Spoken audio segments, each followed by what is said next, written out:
இன்றைக்கி நம்ம தக்காளி தொக்கு செய்யலாம். குக் பண்ணலாமா? ஒரு கடாயில் எண்ணெய் ஊற்றி கடுகு போட்டுக்கலாம். கடுகு பொரிஞ்சதும் கடலைப்பருப்பை சேர்த்துக்கலாம்.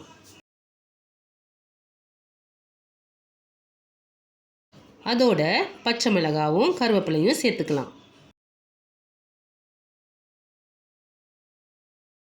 பச்சை மிளகாய் கொஞ்சம் வதங்கியதும் வெங்காயத்தை போட்டுக்கலாம். கூடவே தேவையான அளவு உப்பு சேர்த்துக்கலாம். இப்போது வெங்காயம் வதங்கினதும் தக்காளியை சேர்த்துக்கலாம்.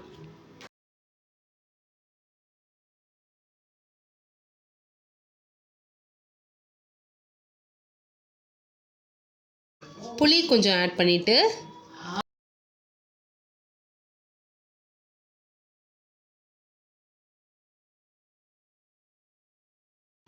மஞ்சத்தூள், மிளகாய்த்தூள், கொஞ்சம் குழம்பு மிளகாய்த்தூள் சேர்த்து நல்லா வதக்கிக்கணும். வெல்லம் சேர்த்ததும் சிம்மில் வச்சுட்டு எண்ணெய் பிரிஞ்சு வந்ததும் ஸ்டவ்வை ஆஃப் பண்ணிடலாம். இப்போ நம்ம தக்காளி தொக்கு ரெடி.